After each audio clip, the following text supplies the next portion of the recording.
Welcome back students to the class assignment video of Diversity of Living World. আমরা এই ভিডিওতে section D আর ই solve করব। Already আমরা section A B C solve করে ফেলেছি। Section D তে যে কোয়েশ্চেনস গুলো আছে সেটা হচ্ছে তোমার আননেম দ্য ফলোইং বা এমসিকিউ নেই। আমরা একটু ব্রড কোয়েশ্চেনসে যাব যেখানে তোমাকে নিয়ার অ্যাবাউট 20 থেকে 30 ওয়ার্ডসে আনসার দিতে হবে। চলো তাহলে আমরা শুরু করি সেকশন ডি এর। ফার্স্ট কোয়েশ্চেন দেখি কি আছে। আচ্ছা, ফার্স্ট কোয়েশ্চেন যখনই আমি বলছি দেখো রয়েছে name any two printed means of recording description of taxa, কিন্তু লেখা রয়েছে বিসাইড কি, মানে তুমি কিন্তু কি ইউজ করতে পারবে না ইন দ্য আনসার। আনসারে কি ছাড়া আর তোমার কাছে কি কি জানা আছে যে দুটো প্রিন্টেড মিনস দিয়ে তুমি যে কোনো অ্যানিমাল বা অর্গানিজমের ডেসক্রিপশন ট্যাগ করতে পারো বা মেনশন করতে পারো। ঠিক আমরা জানি এই যে কোয়েশ্চেনটা দিয়েছে এটা হচ্ছে ট্যাক্সোনমিক্যাল এইড এর কোয়েশ্চেন। তাহলে ট্যাক্সোনমিক্যাল এইডে আমরা যা যা শিখেছিলাম তার প্রিন্টেড মিডিয়ার মধ্যে ছিল কে কে? সেই দুজন না যাকে তুমি মনোগ্রাফ আর ম্যানুয়াল নামে চিনো। দেখো এক্স্যাক্টলি মনোগ্রাফ আর ম্যানুয়াল এই দুটোই হচ্ছে সেই প্রিন্টেড মিনস যেগুলো তোমাকে একটা ট্যাক্সার ডেসক্রিপশন দিতে হেল্প করবে other than using the term কি। কারেক্ট। চলো তাহলে আমরা পরের কোয়েশ্চেনে যাই। আচ্ছা দেখি তাহলে পরের কোয়েশ্চেন কি আছে। দেখো পরের কোয়েশ্চেনটা বেশ ইন্টারেস্টিং। কেন? বলা হয়েছে যে একটা স্মল বল অফ স্নো আছে, সেই বল অফ স্নোটা যখন আবার স্নো এর উপর রোল করছে ওর নাকি মাস বাড়ছে, ভলিউম বাড়ছে, ইভেন নাকি সাইজও বাড়ছে। দেখি একটু একে কেমন হবে জিনিসটা। ধরে নিলাম এটা একটা স্নো কভার্ড এরিয়া, এখানে আছে একটা তোমার ছোট বল অফ স্নো। এই বল অফ স্নোটা যখন এগিয়ে গিয়ে এখানে পড়লো ওর সাইজটা এখান থেকে এতটা বাড়লো। আবার ও যখন নেক্সট টাইম রোল করে একটু বড় হলো তখন ওর ভলিউম বেড়ে গেল। তো কোয়েশ্চেনটাই বলেছে এই টাইপের গ্রোথটাকে কি তুমি কম্পেয়ার করতে পারবে ঠিক যেমন গ্রোথ লিভিং অর্গানিজমের বডিতে দেখা যায়? এবার যদি তুমি বলো যে হ্যাঁ আমি কম্পেয়ার করতে পারবো, তাহলে তোমাকে বলতে হবে কেন পারবে। যদি তোমার আনসার হয় না, ঠিক তখন তোমাকে এটাও বলতে হবে যে তুমি কেন পারবে না। তাহলে চলো আনসারটা দেখি। কি মনে হয় তোমাদের, কম্পেয়ার করা উচিত না উচিত না? আমার তো পার্সোনালি মনে হয় একদমই কম্পেয়ার করা উচিত না। কেন বলো তো? দেখো তুমি যখন স্নো এর কথা বলছো তো বাইরে থেকে অ্যাডিশন হচ্ছে, আমাদের থরি না বাইরে থেকে কিছু অ্যাডিশন হয়ে আমরা সাইজে বাড়ি, তা তো না। আমরা তো লিভিং অর্গানিজম, তাই আমাদের গ্রোথ সবসময় হবে ইন্টারনাল। চলো দেখে নি আনসারটা কি বলছে। আনসারে ভালো করে তাকিয়ে দেখো, নো আমরা কম্পেয়ার করতে পারবো না। কেন? এই গ্রোথটা শুধুমাত্র অ্যাডিশন অফ সিমিলার মেটেরিয়ালস হচ্ছে এক্সটার্নালি, কিন্তু আমরা যারা লিভিং অর্গানিজমস আমাদের গ্রোথটা হবে পিওরলি ফ্রম ইন্টারনাল সাইড।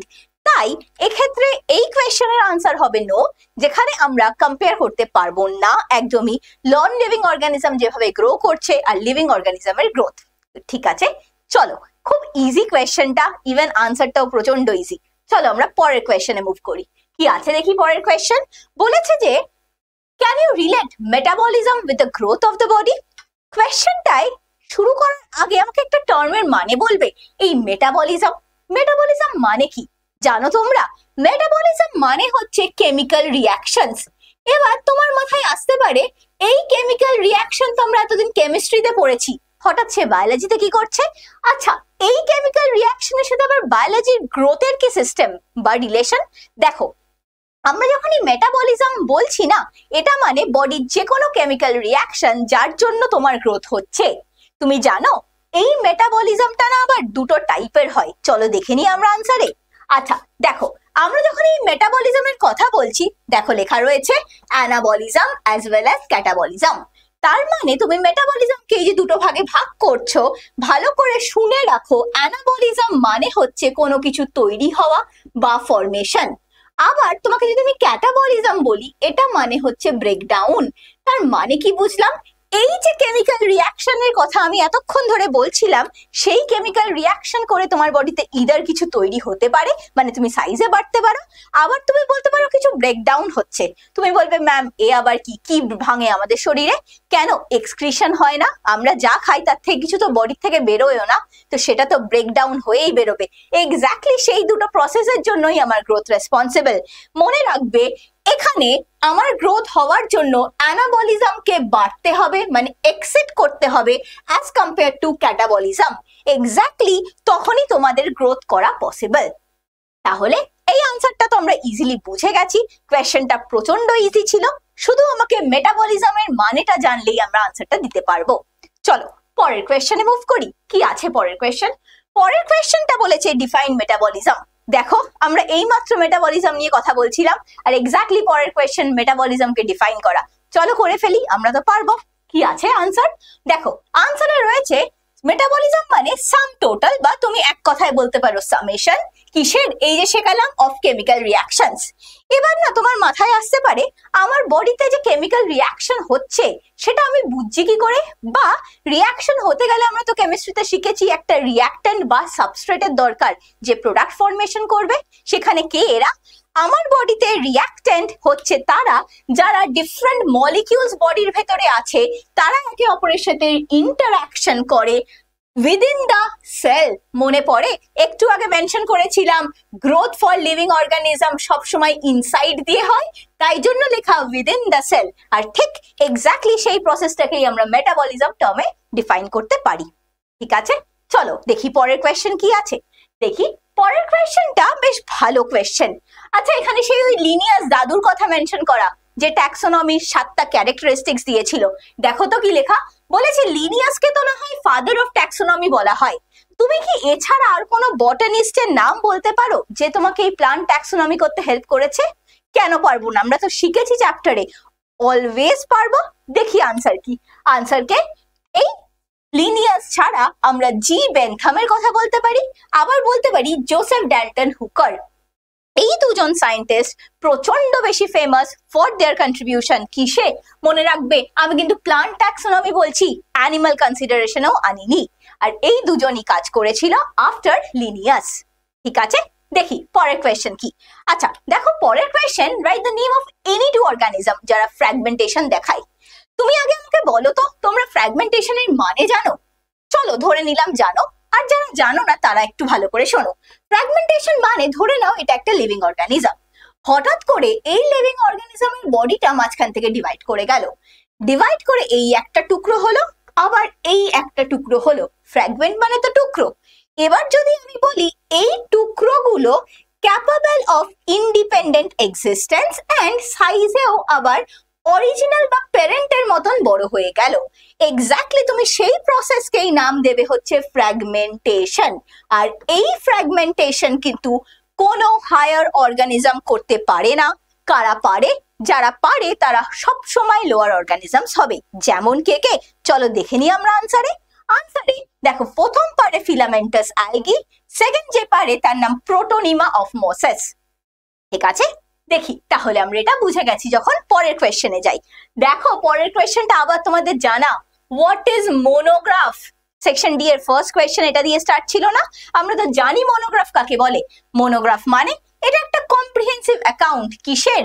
তোমার কাছে যা যা ইনফরমেশন আছে যে কোনো একটা পার্টিকুলার ট্যাক্সনের ব্যাপারে। কিন্তু প্লিজ তোমরা যখন এই আনসারটা দেবে মাথায় রেখো, খেয়াল করো যে এটা কিন্তু একটা গিভেন টাইমের ওপর ডিপেন্ডেন্ট। তুমি কোনো ইনফাইনাইট টাইমের ওপর মোনোগ্রাফ লিখতে পারো না বা প্রিন্ট করতে পারো না। তাই আমার এই আনসারের কিওয়ার্ড হচ্ছে গিভেন ইনফরমেশন বা available information care of a given taxa. আর সবচেয়ে ইম্পর্টেন্ট জিনিস হচ্ছে অ্যাট আ গিভেন টাইম, মানে তোমার একটা ফিক্সড ডিউরেশন অফ টাইম থাকতে হবে। ঠিক আছে, দেখি পরের কোয়েশ্চেন কি আছে। দেখো পরের কোয়েশ্চেনটা বলেছে, এটা আরো ইজি। দেখো তো কোয়েশ্চেনটা, what does ICZN stand for? এটা তো আমরা অনেকবার করেছি, ইভেন আমরা অনেক কিছু শিখেও গেছিলাম। ICZN এর ফুল ফর্ম কি? International code of zoological nomenclature. Even আমি তোমাদের শিখিয়ে দিয়েছিলাম এই জেড এর বদলে যদি বি থাকে তাহলে তুমি পুরো কথাটা একই দেবে, ইন্টারন্যাশনাল কোড ফর জুলজির বদলে তুমি লিখবে হচ্ছে বটানিক্যাল। বাকিটা কিন্তু আমার সেম, মানে এই ভদ্রলোক অ্যানিমালের জন্য রেসপন্সিবল আর এই ভদ্রলোক প্লান্টের জন্য রেসপন্সিবল। বাস সিম্পল, ইজি তো আনসার গুলো আমাদের। চলো দেখে নি পরের কোয়েশ্চেন কি আছে। আচ্ছা পরের কোয়েশ্চেনটা আরো ইন্টারেস্টিং। কেন?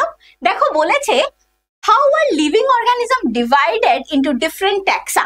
মানে তোমাকে বলতে হবে হাউ কিসের বেসিসে করা হয়, সাথে তুমি যেটা বলবে এই যে প্রসেসটা যেখানে তুমি একটা লিভিং অর্গানিজমের নাম দিচ্ছ বা তাকে ক্লাসিফাই করছো, সেই ক্লাসিফিকেশন করার প্রসেসটার নাম কি। চলো আনসারটা দেখি আমরা। কি ক্যারেক্টারিস্টিক্স আমাদের আছে? দেখো এই তো আনসার, লিভিং অর্গানিজমকে কিভাবে করছো, on the basis of their characteristics. আর ঠিক যেই প্রসেসের নাম চেয়েছিল না, প্রসেসের নামের নাম ট্যাক্সোনমি। তার মানে আমরা কাউকে কিভাবে ক্লাসিফাই করব সেই প্রসেস ট্যাক্সোনমি। আর কি বেসিসে করবে, তাকে দেখতে কেমন, তার সেলটা কেমন, এক্স্যাক্টলি তার ক্যারেক্টারিস্টিক্স। ঠিক আছে, চলো আমরা দেখি তাহলে পরের কোয়েশ্চেন কি আছে। পরের কোয়েশ্চেনটা বেশ বড় সড়ো, দেখি তো কি বলেছে। দেখি বলেছে একটা প্লান্ট স্পিসিস আছে যে মরফোলজিক্যাল ভেরিয়েশন দেখায়। আচ্ছা আগে তোমাদের মরফোলজি কথাটার মানে বোঝাই। মরফোলজি মানে আমাকে বাইরে থেকে দেখতে কেমন। ধরো তুমি দেখছো আমি চশমা পরে আছি, পরের ভিডিওটা দেখলে সাডেনলি আমার চশমা নেই, তার মানে সেটা আমার মরফোলজিক্যাল ভেরিয়েশন। বাইরের থেকে আমার অ্যাপিয়ারেন্সে যা কিছু চেঞ্জ আসবে তাকে বলা হয় মরফোলজিক্যাল ভেরিয়েশন। ক্লিয়ার? দেখি তাহলে কি বলেছে। এই মরফোলজিক্যাল ভেরিয়েশনটা হচ্ছে কখন, যখন তারা ডিফারেন্ট অ্যালটিটিউডে থাকছে। কিন্তু একটা অদ্ভুত বিষয় হয়েছে যে যদি তুমি তাকে সিমিলার কন্ডিশনে গ্রো করাও, ওদের নাকি এই মরফোলজিক্যাল ভেরিয়েশনটা পালিয়ে যাচ্ছে, ডিসঅ্যাপিয়ার হচ্ছে। তার মানে এমন কে আছে যারা এই ফিচার্সটা দেখাতে পারে? তার অ্যান্সারটা তো আরো ইজি। আমরা তো শিখেছি একজনই শুধু চেঞ্জ হয়, তার নাম স্পিসিস। আর কি শিখেছিলাম? স্পিসিস ইজ দ্য বেসিক বা ফান্ডামেন্টাল ইউনিট অফ ট্যাক্সোনমি। যে একদম নিচে বসে থাকে সেই আমার গোবেচারা ভদ্রলোক, যার ক্যারেক্টারিস্টিক্সে চেঞ্জ আসতে পারে। এক্স্যাক্টলি তাই। তার মানে আমরা যারা স্পিসিস, আমরা কোথায় আছি তার উপর ডিপেন্ড করে আমাদের অ্যাডাপ্ট করতে হয়। তাই জন্য আমাদের ক্যারেক্টারিস্টিক্সে চেঞ্জ আসে। যেমন তোমাকে যদি আমি এক্সাম্পলে পোলার বিয়ার আর নর্মাল আমাদের ভাল্লুকের কথা বলি, তুমি ভেবে দেখো পোলার বিয়ার থাকে কোথায়? নর্থ পোল, সাউথ পোল, বিশাল ঠান্ডার জায়গা। তাই ওর বডিতে বিশাল বড় বড় ফার আছে, একদম হোয়াইট ইন কালার হয়। আবার তুমি আমাদের ভাল্লুক ভাবো, সে তো কালো বা ব্রাউন হয়। তার মানে একই স্পিসিস ডিফারেন্ট জায়গায় থাকছে, তাই ডিফারেন্ট মরফোলজিক্যাল ভেরিয়েশনস। বুঝে গেছি আমরা। দেখি তাহলে পরের কোয়েশ্চেন। আচ্ছা পরের কোয়েশ্চেন, ওমা এই তো সেকশন ডি শেষ, আমরা সেকশন ই তে যাব। চলো দেখে নি কি আছে সেকশন ই তে, দেখি আমরা। আচ্ছা সেকশন ই এর first question, describe the role of museum. আচ্ছা একটা কথা, এই যে মিউজিয়াম জিনিসটা কি আমরা শিখেছিলাম না, প্রিজার্ভ করতে হেল্প করে plant as well as animal specimen. কিন্তু এখানে কিন্তু চাইনি, চেয়েছে কেন প্রিজার্ভ করব, কি কাজ মিউজিয়ামের। আমরা এটার আনসার বোধহয় খুব ভালো করে জানি, তাই না? দেখি কি আনসার আছে। চলো, রোল অফ মিউজিয়ামে প্রথম তুমি যেটা বলবে সেটা হচ্ছে একটা কালেকশন রাখতে পারবে তুমি প্লান্ট আর অ্যানিমালের। সাথে তুমি যেটা পারবে সেটা হচ্ছে টাইপ স্পেসিমেনকে এখানে ডিপোজিট করে রাখা যাবে। সাথে থার্ড ওয়ান বলেছে এটা খুব ইম্পর্টেন্ট সেন্টার, কিসের জন্য? Taxonomic studies. ধরে নাও একটা সায়েন্টিস্ট কোনো একটা স্পিসিসকে ডেসক্রাইব করে গেছে, তোমার মনে হয়েছে যে এই সায়েন্টিস্টটা যেই স্পিসিসটাকে ডেসক্রাইব করেছে তিনি হয়তো কিছু গন্ডগোলটা পাকিয়েছে। তুমি আবার একজন সায়েন্টিস্ট হিসাবে বা ট্যাক্সোনমিস্ট হিসাবে তাকে রেকটিফাই করতে চাও। রেকটিফাই করতে গেলে তার ডেটা লাগবে, স্পিসিস এর অরিজিন জানতে লাগবে। সেই স্পিসিসটাকে পাবে কোথায়? হয়তো সে এক্সটিংক্টই হয়ে গেছে, তার মানে সে এখন পড়ে আছে মিউজিয়ামে। তাই বলা হয়েছে this is a important centre for taxonomic studies. চলো আমরা পরের পয়েন্টটা দেখে নি কি বলছে। পরের পয়েন্টটা বলছে টু প্রোভাইড ইনফরমেশন, কিসের ব্যাপারে? Local fauna as well as flora. If তুমি যেই রিজিয়নে থাকো, সাথে অফ ডিফারেন্ট এরিয়াজ। এই জিনিসটা জানতে পারলেই আমরা বুঝে যাব যে মিউজিয়ামের রোলটা কি হয় অ্যান্ড মিউজিয়াম কেন থাকা দরকার in case of taxonomic studies. ঠিক আছে, দেখি পরের কোয়েশ্চেন কি বলেছে। আচ্ছা এই কোয়েশ্চেনটা আমাদের জানা, দেখো তো অ্যানাবলিজম আর ক্যাটাবলিজমের নাকি ডিফারেন্স লিখতে বলেছে। এ তো আমরা এক্ষুনি পেয়ে যাব অ্যান্ড 2 মার্কস খুব ইজিলি স্কোর করব। দেখি আমরা শিখেছিলাম অ্যানাবলিজম মানে কনস্ট্রাকটিভ, মানে আমি তোমাদের বলেছিলাম ফরমেশন কিছু তৈরি হচ্ছে, আর ক্যাটাবলিজম মানে ডিস্ট্রাকশন। এই যে আমি বলেছিলাম ব্রেকডাউন, এক্স্যাক্টলি সেই ব্রেকডাউন। আর ব্রেকডাউন হলে এনার্জি রিলিজ হয়, আর কিছু তৈরি হলে এনার্জি তো স্টোর হবে। সেই অ্যানাবলিজম আর ক্যাটাবলিজম। আমরা তো এটার আনসার জানি, আমরা আগের স্লাইডেও করেছি। চলো দেখি নেই তাহলে পরের কোয়েশ্চেন কি আছে। পরের কোয়েশ্চেনটা বেশ ভালো, বলা হয়েছে differentiate between obligate category and intermediate category. আর তাকে নাকি একটা ফ্লো চার্টের হিসাবে তোমাকে ডেমনস্ট্রেট করতে হবে। মনে পড়ে আমাদের এই ক্যাটাগরি বস্তুটা কি ছিল, কে দিয়েছিল? সেই তো আমার পুরনো লিনিয়াস দাদু। আচ্ছা, কি বলেছিল লিনিয়াস দাদু? লিনিয়াস দাদু বলেছিল যে 7টা অব্লিগেট ক্যাটাগরি হয়, তার মাঝে মাঝে যারা চুপি চুপি বসে থাকে ঠিক তারাই হচ্ছে ইন্টারমিডিয়েট ক্যাটাগরি। তাহলে আমরা দেখে নিই ফ্লো চার্টটা। চলো, আমরা দেখছি যে ইন্টারমিডিয়েট ক্যাটাগরি আর অব্লিগেট ক্যাটাগরিকে একসাথে যদি শুরু হবে কিংডম, তারপর আছে phylum, sub phylum, super class, class, sub class, infra class, cohort, super order, order, sub order, infra order, super family, family, sub family, tribe, sub tribe, genus, subgenus, species as well as subspecies। এই যে বিশাল বড় একখানা chart দেখছো, এই চার্টটাই হচ্ছে তোমার summation of obligate as well as intermediate categories। একসাথে দিলে আবার এত বড় একটা আনসার হবে। কারেক্ট? চলো তাহলে আমরা পরের কোয়েশ্চেনটা দেখে নিই। পরের কোয়েশ্চেনটা বলেছে যে ডিফারেন্স করতে হবে কিসের? Flora, fauna as well as vegetation। এ তো সেই ক্লাস 8 এর জিওগ্রাফির কোয়েশ্চেন। কেন আসছে এই কোয়েশ্চেনটা এখানে তাহলে? তার কারণ আমরা তো পড়ছিলাম ডাইভার্সিটি। ডাইভার্সিটি মানেই ভেরিয়েশন, তাই যত টাইপ অফ ফ্লোরা আছে, ফনা আছে, কিন্তু এই ফ্লোরা ফনা কে দেখে নিই আমরা তাদের। দেখো, তোমাকে যখন আমি ফ্লোরা বলছি তুমি বলবে it's about the plant life, তোমাকে ফনা বললে তুমি অ্যানিমাল লাইফ বলবে। আবার যদি আমি তোমাকে ভেজিটেশন বলি, ভেজিটেশন মানে একটা স্পেশাল টাইপ অফ ট্রি বা প্লান্ট যেটা একটা স্পেশাল ক্লাইমেটে গ্রো করতে পারে। ঠিক যেমন আমার কনিফার ট্রিজ গুলো আমাদের এই গরমের এরিয়াতে তো হবে না, তারা কোথায় হবে? একদম মাউন্টেন টপে। তাই মেনশন করা in a given special climate. ঠিক আছে, দেখি তাহলে পরের কোয়েশ্চেন্স কি। আমরা তো এটা বুঝে গেছি, দেখি আমরা পরের কোয়েশ্চেন। আচ্ছা, পরের কোয়েশ্চেনটা বলেছে ফিচার্স কে নাকি লিস্ট আউট করতে হবে, যেই ফিচার্স দিয়ে তুমি একটা লিভিং থিংকে নন লিভিং থেকে ডিস্টিংগুইশ করতে পারবে। দেখে নি কি কি ফিচার্স। দেখো, প্রথম যে ফিচার্সটা আমার মাথায় আসবে সেটা হচ্ছে গ্রোথ অ্যান্ড মেটাবলিজম।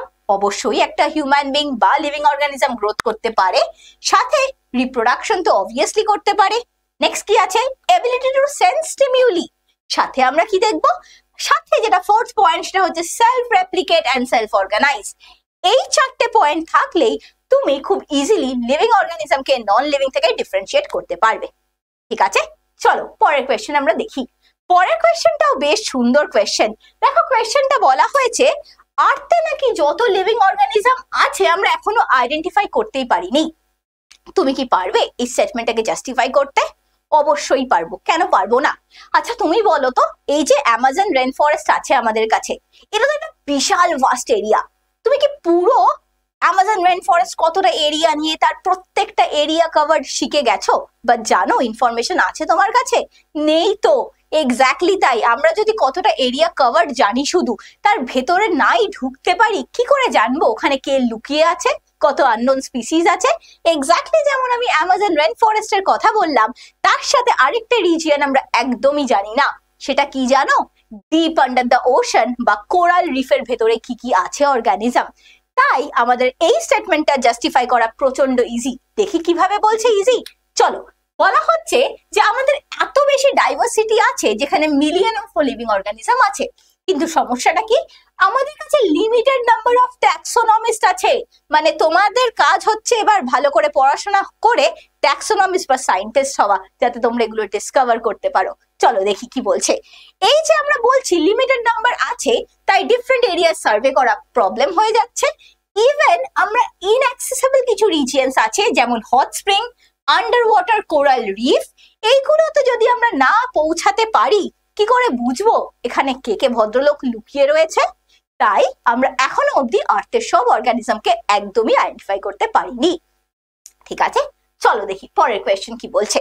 পরের কোয়েশ্চেন বলছে যে ইন আ গিভেন হ্যাবিটেট যদি 20টা প্লান্ট স্পিসিস থাকে আর 20টা অ্যানিমাল স্পিসিস থাকে, তুমি একে কি ডাইভার্সিটি রাখবে না বায়োডাইভার্সিটি? এই আনসারটা তো আরো ইজি। কেন বলো তো? তুমি জানো বায়োডাইভার্সিটি মানে different type of plants and animals. তার মানে তুমি বলছো richness as well as number. দেখো এখানে তো দুটোই আছে, 20টা প্লান্ট 20টা অ্যানিমাল, তার মানে অবভিয়াসলি আনসার বায়োডাইভার্সিটি, কোনো সন্দেহই নেই। এই যে বায়োডাইভার্সিটি, কারণ এখানে number as well as type of organism. নাম্বারে তুমি বলছো 20টা প্লান্ট প্লাস 20টা অ্যানিমাল, আর টাইপে তুমি বলছো প্লান্টও আছে সাথে অ্যানিমালও আছে, তাই আমার কারেক্ট আনসার বায়োডাইভার্সিটি।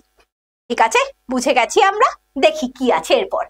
এরপর যে কোয়েশ্চেনটা আছে সেটা হচ্ছে এমন কি আছে what make species a basic taxonomic characteristics বা ক্যাটাগরি। কেন তুমি স্পিসিস কে সবার নিচে একদম শেষে এখানে রাখছো? তুমি তো অন্য কোথাও রাখতে পারতে। কেন দেখি আনসার কি বলে। আনসার হচ্ছে species lowest of a population. আর এই লোয়েস্ট পপুলেশন হওয়ার জন্য একটা সুবিধা হচ্ছে আমরা more closely related than individual of other species. সাথে তুমি বলবে আমাদের একটা পার্টিকুলার সুবিধা হচ্ছে species can freely interbreed with the members of the same species. আর আমরা রিপ্রোডাক্টিভলি আইসোলেটেড কাদের থেকে? বাকি যারা স্পিসিস আছে তাদের থেকে। আর এক্স্যাক্টলি এই ফিচার্সটাই আমাদের বেসিক ট্যাক্সোনমিক ক্যাটাগরি হিসাবে ক্লাসিফাই করতে প্রচন্ড বেশি হেল্প করেছে। ঠিক আছে, তার মানে কি বলবো, স্পিসিস যারা ইন্টারব্রেড করতে পারে আর আমাদের মধ্যে সিমিলারিটিস আছে যেটা বাকি স্পিসিস এর মধ্যে থাকবে না, তাই স্পিসিস একদম বেসিক অফ ক্যারেক্টারিস্টিক্স। ঠিক আছে, দেখি পরে কি আছে। পরের কোয়েশ্চেন বলেছে reproduction can not be the defining characteristics of living organism. Justify করো। কোয়েশ্চেনটা কিন্তু বেশ ভালো। কেন বলো তো? এতক্ষণ ধরে বলছিলাম যে লিভিং অর্গানিজম মানে তাকে নাকি রিপ্রোডিউস করতেই হবে, আবার এখন এখানে কোয়েশ্চনে বলছে যে লিভিং অর্গানিজম মানে যে শুধুমাত্র রিপ্রোডাকশনটাই একটা ক্যাটাগরি তাকে ডেসক্রাইব করা, তা একদমই না। কি করে বোঝাবে? কেন পারবো না? আচ্ছা তুমি দেখোনি এমন কোনো কাপলদের বা প্যারেন্টসের যারা গিভ বার্থ করতে পারে না? অনেকে তো অ্যাডপ্টও করে চাইল্ড, তাহলে কি তারা লিভিং বিংস না? অবশ্যই তারা লিভিং বিংস। তার মানে লিভিং অর্গানিজম হতে গেলে বাকি ক্যারেক্টারিস্টিক্স যেমন থাকা একদম নেসেসিটি, একদমই যে রিপ্রোডাকশন করতে পারা মানে সে লিভিং আর না পারলে সে নন লিভিং, সেটা আমি জাস্টিফাই করতে পারবো না। ঠিক আছে, চলো আনসারটা তাহলে আমরা দেখে নিই। আনসারে কি বলছে দেখো, প্রচুর অর্গানিজমস আছে যারা নেভার রিপ্রোডিউস করে। তার মধ্যে প্রথম স্টেরাইল ওয়ার্কার বি মানে হানি বি এর কথা বলা হচ্ছে, মিউলস যাকে তোমরা বাংলায় খচ্চর বলো, তারপরে ইনফার্টাইল হিউম্যান কাপলস, এরা যদি রিপ্রোডিউস না করে still they are considered living, তাই রিপ্রোডাকশন একমাত্র ক্যাটাগরি হতে পারে না।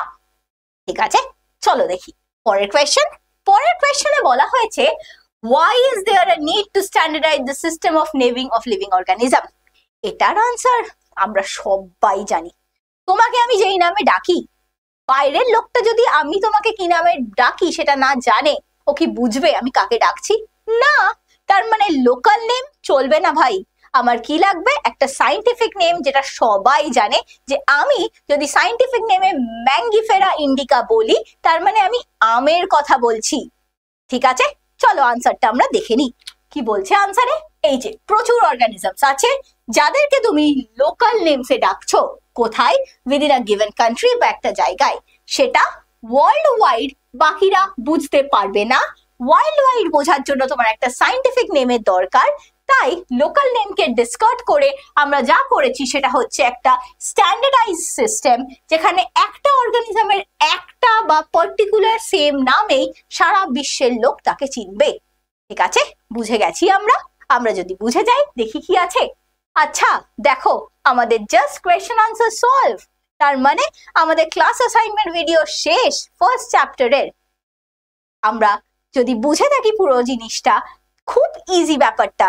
একটু বিষয়টা হচ্ছে হালকা একটু যদি তুমি চ্যাপ্টারটাকে মন দিয়ে বা কনসেন্ট্রেট দিয়ে পড়ো, তুমি খুব ইজিলি বুঝতে পারবে চ্যাপ্টারে কি কি কোয়েশ্চেন আসতে পারে এন্ড কোন কোন পয়েন্টগুলো ইম্পর্টেন্ট। সাথে আমরা তো অলরেডি কোয়েশ্চেন সলভ করেছি। চলো তাহলে আবার নেক্সট ভিডিওতে দেখা হচ্ছে। Till then thank you, take care. Hello students, আমাদের ভিডিও তোমাদের কেমন লাগছে তা কিন্তু অবশ্যই কমেন্ট সেকশনে জানিও। আর হ্যাঁ, ড্রিমস এডুকেশন সেন্টারের ফেসবুক পেজ এবং YouTube channel like, follow and subscribe করতে ভুলো না, কিন্তু লিংক ডেসক্রিপশন বক্সে নিচে দেওয়া আছে। আর তোমরা যদি আমাদের ড্রিমস এডুকেশন সেন্টারের অনলাইন ক্লাস রেগুলার ওয়াইজ করতে চাও, তাহলে ভিজিট করো আমাদের ওয়েবসাইট www.dreamsonlineclass.in। সেখানে তোমরা ক্লাস 11-12 এর বোর্ডস এর কোর্স করতে পারো, সাথে জেই, নিট সব রকম কোর্সই অ্যাভেলেবেল আছে। তার সাথে তোমরা আরেকটা জিনিস করতে পারো, গুগল প্লে স্টোর বা অ্যাপল অ্যাপ স্টোর থেকে অ্যাপস ডাউনলোড করে ইজিলি রেজিস্টার করে নিতে পারো। তাহলে আমাদের আবার নেক্সট একটা ভিডিওতে দেখা হচ্ছে। Till then thank you, take care.